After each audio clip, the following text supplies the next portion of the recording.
Let's talk all about AI in business. It's hosted by Brent Muller.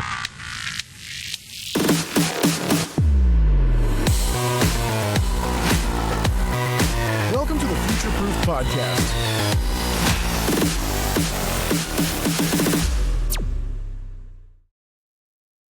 Hi, and welcome to the latest episode of the Future Proof Podcast. I'm your host, Brent Muller. I'm joined today by Joe Cufari from MONARC. Joe, so glad to have you today. Thanks for having me. Appreciate it. Yeah. So Joe is president and CEO of MONARC, but you also have three companies within that portfolio. Yeah, so Monarch is actually my ninth startup. I was recruited out of college to go work for a fledgling technology at the time called Cellular. My parents didn't think I was really going to go anywhere, so of course you got to go do that. And I did that Prove for them 10 wrong, years. right? Exactly. It's the best way to motivate someone. So I did that for 10 years. First company, we started with Cell One. We sold One, which I'm probably dating myself, but Cellular One got sold to Southwestern Bell, which got sold to AT&T. We started another competitive company, built it up, and sold that to what became Verizon. On both the financial side, coming up with ways for, at that time, cellular phone companies to compete with actual hardwired phone companies, the landline companies. Because if you remember, if you're old enough, these were all metered service, right? And you were trying to compete on metered service versus a metered service, which was really what took the longest part of cellular to kick off. But when we went to unlimited plans back in the late 90s, early 2000s, really the cellular penetration rates went through the roof. So I did that. When we sold out to Verizon back in 1999, I did venture work for about the next 7 years, working on investing in small startups to larger companies. If you remember the early 2000s, crazy coming out of the dot-com era, going into 2001, 9/11. We had started a company down in DC, and I was in the air on 9/11. It was kind of an interesting time to be both in the VC space as well as in the startup space. No kidding. You were in the air?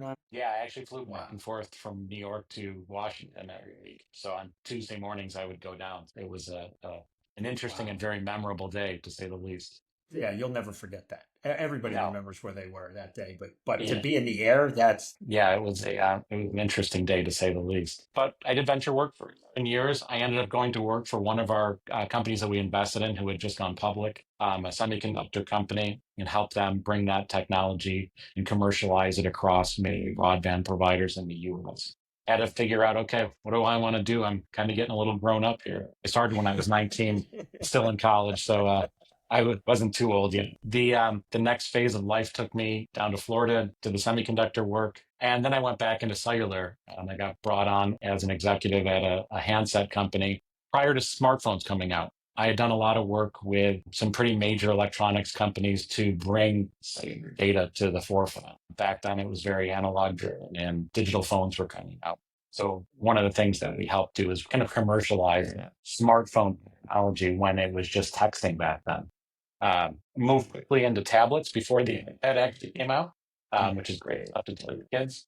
And then I quickly kind of moved into, hey, this is something I really like to do on my own. And this was back in 2012. I moved into kind of telemedicine before there was telemedicine, way before COVID, right? yeah. I could Nobody see kind did of, that. and the reason I did that is that you could see kind of the market bifurcating itself between Samsung, Apple, and every other handset manufacturer. That little bit of market share, enough to keep you going, enough to keep the CEO and their board members off their backs, but really not enough to be super competitive.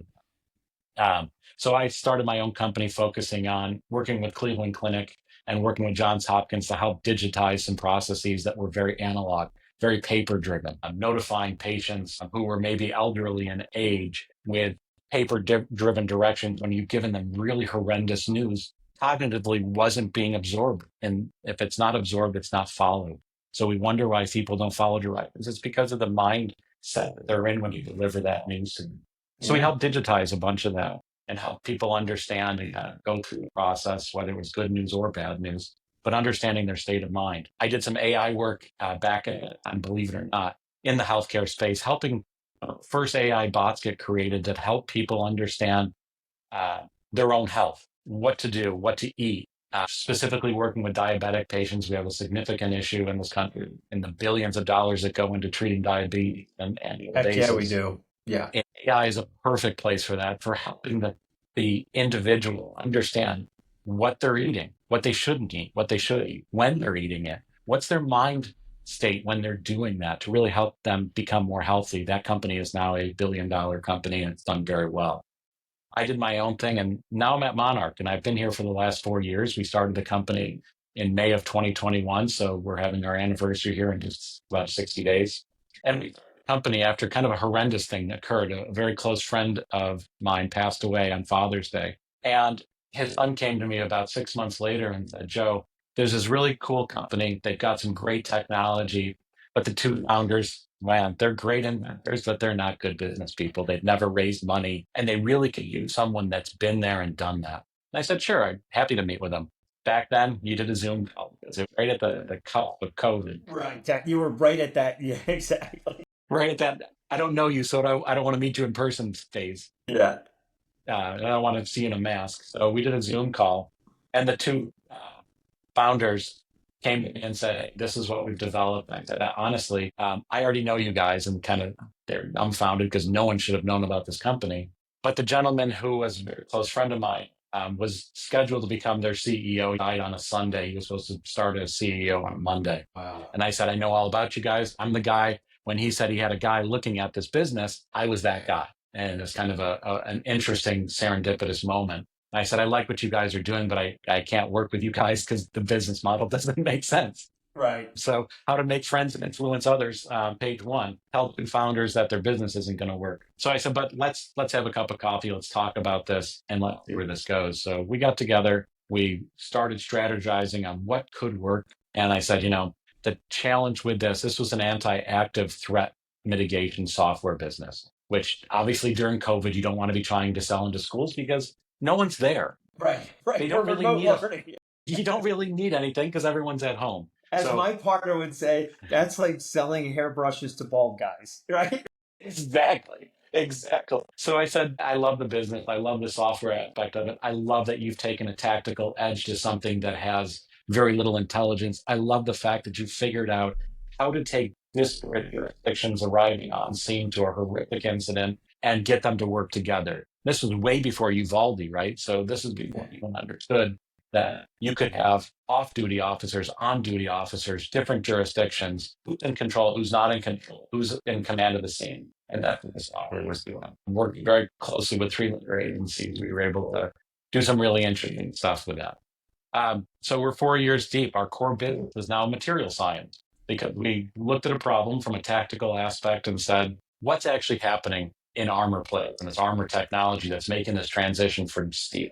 Traditional old school steel business transitioning into a new composite world where ceramics and new composites were really taken. Well, what happens from a physics perspective, we found out, was that the energy transferring through that plate was what was causing the injury. Bullets were easy to stop now. Steel does an amazing job of stopping a bullet. Ceramics do an amazing job. But what happened was the energy was passing through that plate on a 1-to-1 basis. So you're stopping from having a hole in you. Good day. But you still feel the same impact, right? It's even worse. So it's the hidden injury that you don't know about because you're not bleeding, but you broken ribs, you dropped a lung, you get up to 20,000 feet on exfil and your body changes. And all of a sudden now you're in a very difficult situation with a very difficult problem. So we started this business to focus on solving that hidden injury that our warfighters weren't seeing. And we found, luckily in the United States, we don't have a lot of officers getting shot. We see it on the news, but it doesn't happen that often. But what does happen are vehicle interdictions where an officer takes a steering column into their chest and they don't wear their kit because it's not comfortable. It doesn't fit right. Right. So we're trying to... Right. Yeah. Exactly. So we tried to address some problems that people didn't think were very serious that were causing some long-term injuries. Try to get people who left for work in the morning home at night, which a lot of us take for granted, but it doesn't happen to everybody in their career. No, it does not. You're right. So it's a long-winded career. 30 years later. It's amazing that you went from so entrenched in cellular and how much you knew about that industry, right? And that transition into what you're doing today, which is completely different. But this just goes to show you the lessons you learn in growing and building a business translate if you really have a solid understanding of how businesses are meant to grow. So, Joe, I think it's fantastic. So, and This Okay. is where AI comes in, right? This is where the ability for lifelong learners, a little bit gray in the hair, Yeah. can continue to educate themselves intimately with something, right? I was a material science expert. I didn't come out of them, I'm not a chemist. I looked at a problem and said, okay, this is what the problem is that we need to solve. I use AI every day so I can learn more about chemistry and learn more about cellular structures and molecular structures so that you can solve a problem on a level that when I was in school wasn't, in possibility. Writing and code and JavaScript was what I was learning. Right. And you think about it, and now even that's getting easier and easier with AI, which I think will get some of these ideas out faster. Absolutely. The world is evolving at a much faster pace because our access to knowledge is at our fingertips. Yeah, 100%. So, Joe, tell me about how you think the industry is evolving, right? Because, right, as you talked about steel into these other materials, but I would imagine the technology impact of AI and automation to create this stuff is really accelerating it too. Yeah. Our industry existed from a handful of companies to now dozens of armor companies because back in 2012 and even all the way back into the late 70s and 80s, there were studies done that showed what happened when a body absorbed the impact of a ballistic. But unfortunately, what happened was very surface based. And regulations were created by our NIJ, and everyone adhered to those. So starting in 2012, simple structures, simple foam structures were put behind armor. And now with the advent of new technologies like ours, now I can actually grow into an industry and change it. So all that regulation, and I'm not a fan of regulation, I'll be transparent about that. In this case, evolving the regulation is what's necessary so that now we've come out with a new standard that actually helps protect our warfighters, our law enforcement officers better against today's threats. Curving a plate was never back in the 2012, 2013 range, but now most plates are. The ability to stop a rifle round, that's very common now. It's the US staying at the forefront, and this really comes into US manufacturing, which all of our stuff is made here in the US in Georgia, which is great. We're very proud to say that and very happy that our stuff is made in the USA for all the obvious reasons with everything going on in the world today. It makes us not only stand out from a competitive perspective, but allows us to actually continue to evolve it, right? Because now I have a hands-on supply chain issues aren't our problem. I don't have to put Right. anything on a boat or a plane. I can put this on wheels and send it to wherever I need to go. Yeah, that's fantastic. Which means everything speeds up, right? Everything. So tell me how you think emerging tech will continue to influence this, because you have a bird's eye view of this in this industry. And I think that those insights are going to be really immensely valuable. Yeah, and I think in our industry, the highest tier, war fighters will tell you that ounces are pounds. So everything has to be light as possible, as thin as possible, increase mobility. It's fantastic for us because it really continues to help us evolve. Our evolution is really in layers. So there are very thin substrates coming out now that are on the ceramic side or even deridium or even some scandium type of materials that no one would have thought a decade ago about using them in armor, whether it was economically prohibitive because they're super expensive or they're just rare that you can't get your hands on. We've seen that in the news a little bit lately. Now, some of these new composite materials coming out, it's amazing to be able to take those and work with materials like ours that sit behind them. So you can determine where the load gets shaped. Does the hard substrate do a lot of the heavy lifting? Do you want the backer material? We use a solid state gel to sit behind that, some of the heavy lifting, the different molecular structure. Now I'm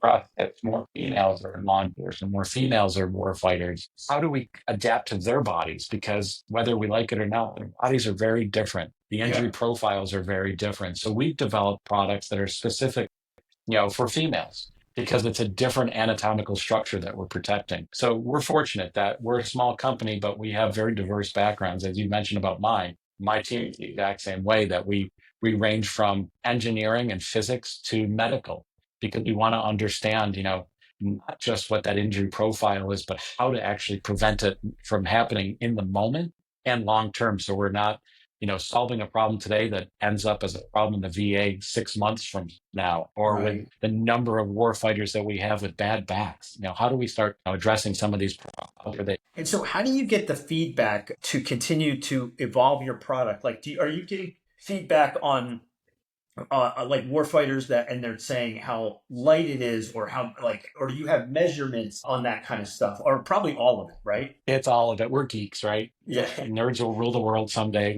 We'll finally be cool. But we measure everything, and we really look at the science behind everything. We have, very fortunate to have the access we have to some of the, war fighters that we do at the very highest levels around the world. Their feedback is invaluable to us. Some of the feedback we got is actually how we came out with our first product, that they didn't realize the injuries that they were sustaining from the first deployment. We also have a sister entity that does tier one tactical training. So we're not only looking at the problems that we're solving before they occur, but as they occur and after they occur. As one of the things that you kind of take for granted is when something does take a round and they're downrange, what does that mean to the whole team? Because now you have not one person out, you have three people out, because one person has to treat them, one person has to assist with that treatment. Now we have to worry about exfil. We try to look at the problem very holistically, and I know it's a way overused term, but for us, it's critically important to look at the entire problem set. Why did it occur? How is it occurring currently? And how can we prevent it from occurring in the future? And the feedback loop we have is literally with folks that are in the field. And now as we go into sports, we work very closely with professional athletes, youth athletes, because 9 to 11-year-old that's playing volleyball on your club team, and she's constantly diving on her chest and taking lots of blunt force impact, doesn't realize it's going to cause a problem for her when she's 17, 18, 19, because we don't understand the injury profiles. Yeah, I mean, if you just take football in general, right? You talk about the guys when they retire, right? How much body wear and tear happens, but you don't think about it at the youth level. But you're absolutely right. In certain sports, they're taking that in it, and if some of your products can help alleviate that or minimize it, that's phenomenal. Yeah, so we look at the kind of the entire cycle, a youth athlete versus a professional athlete. Yes, the professional athlete's traveling at a much greater speed, but we're in the ballistic space. Until that new wide receiver doesn't worry about their 40 time and worries about something exponentially greater, Right. I'm great. I'm sports is going to be a little bit easier for us. Yeah. We We hit a started difference off. between we were talking about a difference between a bullet and a hard hit on a sack or a running back is not the same thing. Yeah. And one of the reasons that we started the company, and unfortunately, sometimes life poses problems to you that you really never realize you're going to have to solve them. When DeMarian took the injury he did in the Bills Monday night game in Cincinnati, that was a direct hit to his heart, right? So it's called precordial thump. And what happens is enough impact in the exact right spot, or in the wrong spot at the wrong time, can cause it's not even an injury, right? It's way beyond that. Right. And that's why we created our pad, is that's and sit behind your shoulder pads, and it just disperses the energy so that focalized impact gets spread out over a wider area. It's not on that. Yeah, it's a wider area. Got it. Yeah, that makes it total disperses sense. the energy. Right. It's total common sense, but the technology has to match it, right? Exactly. And it's developing materials that make sense. They have to be super light, because these are athletes that are ounces or pounds for them as well. So we have to keep everything super light and keep them super mobile so they can be the stars that they are. Yeah, absolutely. Absolutely. So where do you see the industry going? It's obviously evolving at a rapid rate. How do you, as you look down the next year or two, what do you see? Yeah, so I'm going to approach it from two different perspectives. On the warfighter side, the current administration is very dedicated to increasing not just the lethality of our warfighters, but also increasing their safety, really focusing on what that individual goes through. We look at it and we measure that. Are they burning 100,000 extra calories because they're sleeping on a ground that's so cold that if we just put a layer of our materials in a pack, so when they're laying on it, it reduces their caloric expenditure by hundreds of thousands of calories a month? It doesn't seem like much, but when your sleep, but when your sleep is impacted, right, because your body is so cold, it makes you less effective the next day. Take that into sports. And you look at some of the greatest sleep studies that are done. If I can help a professional athlete sleep better, it's one of the greatest impacts on their performance the next day. So we take what we learn in the field, in warfighter realm, in law enforcement, it's the same thing, and look at it into sports. And the evolution into materials that are super thin, super light, very body forming, so that I call our materials, memory foam without a memory, right? Because if you think of our product being like memory foam, we just never fully compress, and we respond back to the original form immediately. So think if you had a like that, where would you put it? It's not just going on your body to keep you safe, but it Right. goes It's on your bed at commonplace. night. Right. Yeah. Hey, put it in a restaurant under the chef's feet so that they have less fatigues. As someone who enjoys eating, enjoy a good chef that's in a great mood because they're able to, Absolutely. their feet don't hurt, right? Simple Well, things. and here's the thing that I can already see, and tell me if I'm thinking this right, but your ability to aggregate that data and have AI crunch it to give you faster feedback to make faster improvements means better products, right? Across these different places that you're talking about. Better products faster, right? Yeah. Law doesn't exist anymore, right? That's the old saying that every 8 to 12, 10 months, you're going to have a new iteration in chips. Well, in I don't know, Sam and Elon seem to be fighting it out to see who can put one out every month, right? Right. What's the next version? What's the dot release that's coming out? It's evolving at such a pace that I use AI on a daily basis. It's becoming that CEO tool so I can ask questions, so I can be more knowledgeable. So I'm coming on a podcast and I don't sound as much of an idiot because now I can educate myself very quickly ahead of time and just have a conversation about things because that's how we learn the best. Yeah. And so kind of elaborate on some of the things that you do as a CEO, right? To free up your time, free up your headspace, because I think it's invaluable and that's part of what we want to get out. So yeah, kind of elaborate on some of that. Yeah, so I was just listening to a great interview with Jamie Dimon about what a typical work week really should be. And I grew up in the Saturdays and Sundays are days too, so you work. Mm-hmm. And the evolution back to that I see coming. And now imagine that your work week, and it sounds terrible, the work-life balance obviously is critical, but we have tools now so that we can unfortunately or fortunately, depending how you look at it, Yeah. wherever we are, whenever we are. That bedtime that people refer to because no one wanted to commute back to work and go into the office. I love that time. That 20-minute ride in my morning, I'm listening to the podcast. I'm asking AI questions about the podcast that I didn't understand, right? As a CEO, I'm constantly learning and not just learning about what's important in the day ahead for my business, but what's making Jamie Dimon's business different. What's making some of the greatest CEOs out there more efficient in what they do. You really have to adapt as a CEO, the mentality of constantly learning, literally constantly learning now. I thought that when I got into the cell phone business, and I'm dating myself again, there were just phones and cars, right? The Right. portable phone hadn't come Oh, out yet. remember the cords, right? They were like, and the thing was in the front of the engine. Yeah. And I say that to my kids and they're like, what are you Yeah. talking about? I know. But yeah, so it's yeah, I have gray hair because I've seen this, but you have to appreciate the ability to kind of synthesize it and understand how that makes us a better CEO down the road. One of the things you hear good and bad about CEOs, right, is ego. I'm not an ego person because I constantly will admit that I don't know everything. Others don't necessarily have that same philosophy, but I admit that because I constantly want to learn. I've been in industries that one day I had no knowledge of it. The next day I'm thrown into a meeting. And there's commonalities across things, right? If you're a CEO, one of the best lessons someone ever gave me is if you're a CEO, you better be able to raise a C round and an A round on your own, no help, do it yourself. And it's kind of like my dad, who was a carpenter, saying, go figure out how to do trim work, right? You'll figure out how a hammer and nail works, right? Right, right. This isn't rocket science. So that's the new CEO mentality is go learn, right? Constantly learn how to do it. And if you can raise a seed round and raise an A round, you can build a successful business. Yeah, and so I had someone on the podcast yesterday, basically semi-retired guy that was in private equity. He developed a pitch deck, right? Because he's seen so many bad ones. And he goes, and I was just asked, Fred, tell me about, why he did this. He goes, I'm a little too late. And he said, because now if you really find one good pitch deck, right, and you put it into ChatGPT, it can help you actually do it really, really well. And he's like, that never existed before. And he's like, where was this on all the bad pitch decks I had to see as I was doing my evaluation? So that's the kind of things that we can accelerate in such a good way. But going back to kind of how you use your commute, I talked to so many founders and CEOs over the past couple of years, and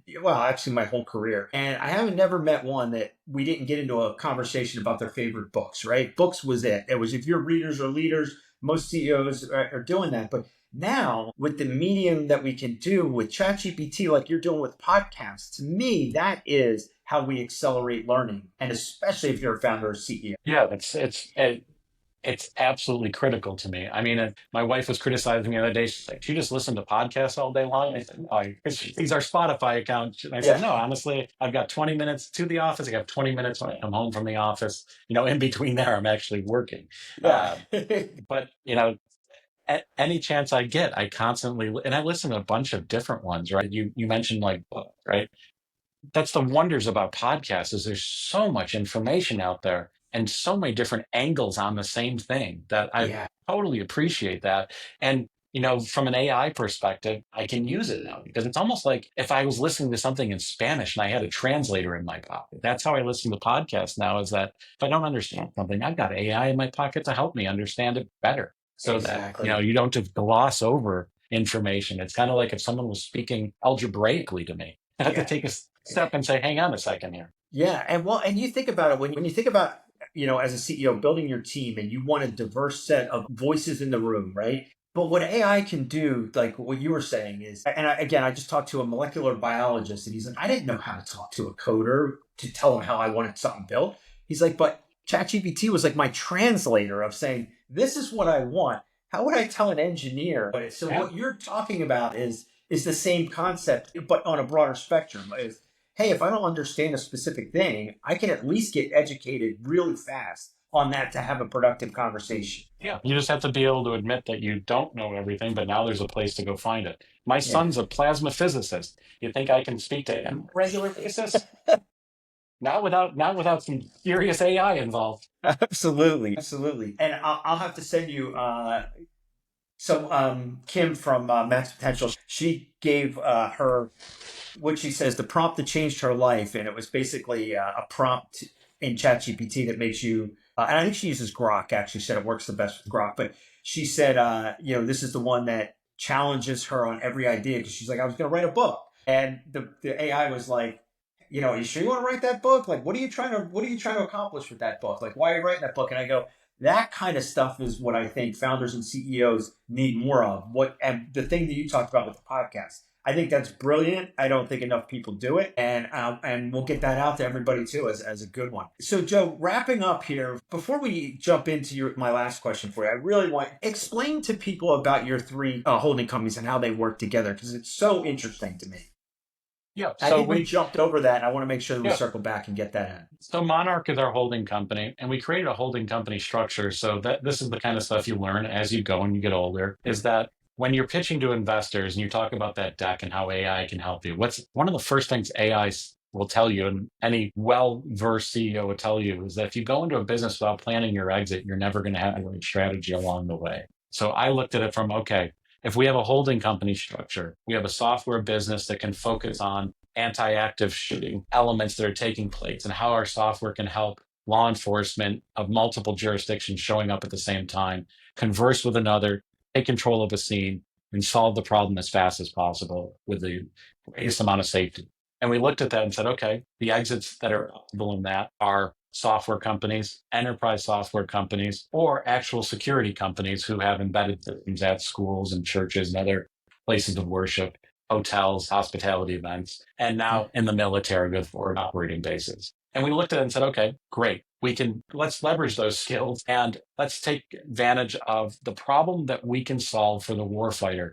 Medical background, understanding materials are necessary to solve a problem that isn't being addressed today. By creating those materials, we did amazing amounts of tests. We wrote white papers. We were peer reviewed by not ballistic and terminal ballistic journals, but medical journals, because the problem hadn't been identified. Yeah, we're geeks. We dive deep into it because without fully That's how you understanding, solve a problem in the right that's way. how you solve a problem.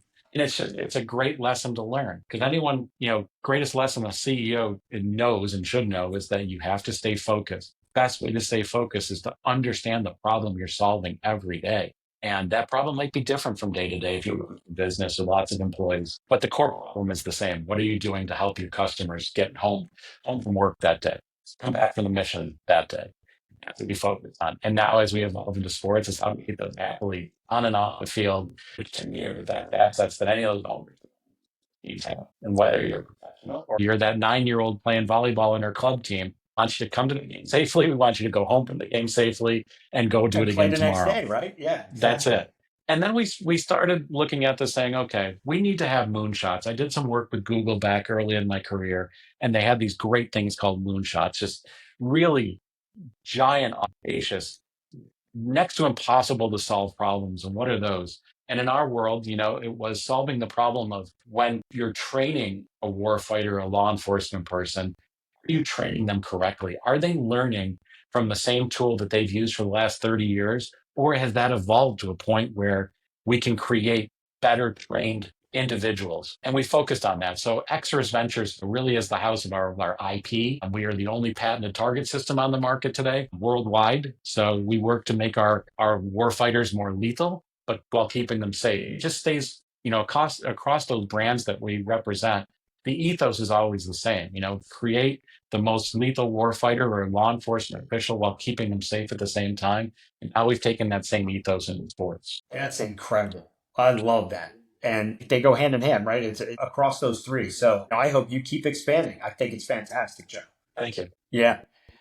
Joe, last question. We always wrap up with, if I give you a magic wand and help you, meet or exceed whatever you set out for your 12-month growth targets, what would that be? Yeah, for us, growth is all about measured in square feet, which is great. Again, we're geeks. So we want to do millions of square feet of our material that's out there because we know that every square foot that goes out there, which is basically a soldier's front back, we know that we're keeping someone safer. So creating a business that scales up. And as we evolve as a company, we evolve globally, right? Because while we're a US-based manufacturing, doing all the right things, using veteran-owned facilities, we want to expand that globally, right? Because we have allies around. Yeah. We have allies around the world. Why not be safe? And one of the things, even as one of the strongest countries in the world, there are other folks that aren't as fortunate as us. What they use to protect themselves, isn't always as elaborate or as technologically advanced as ours. Right. So why not economically solve that problem? Because we can. There's ways to do that without changing armor, but changing what's behind the armor, changing the way that soldier is. Oh, that's fantastic. Joe, this has been beyond great. I've learned so much, and thank you for sharing. Before this, we're going to put all the links below, but tell everybody how to get in touch with you, especially if they're either in law enforcement or they're in sports of any. We can't help you on the government side too much, but you're probably already there. So, but yeah, tell everybody how to get in touch with you. So we're at darkmattersciences.com. We have all sorts of scientific data on our website for folks to look at. Dark Matter is our core brand, and it will always be, whether we're in warfighting mode or we're in, youth volleyball mode. All of them come through Dark Matter. That will be the brand that we really stand behind, and it really is synonymous with protection. Love it. Joe, thank you for spending the time today. It's been, like I said, it's been a pleasure, and it really has been eye-opening. All right. Thanks for having me. This has been great. Yeah. Well, hey, that wraps up this episode of Future Proof Podcast, where leaders like Joe bring technology together to solve world problems. Thank you, Joe. Thanks for having me. If you're ready to embrace change and lead with innovation, be sure to subscribe and never miss an episode. Thanks for tuning in to the Future Proof Podcast.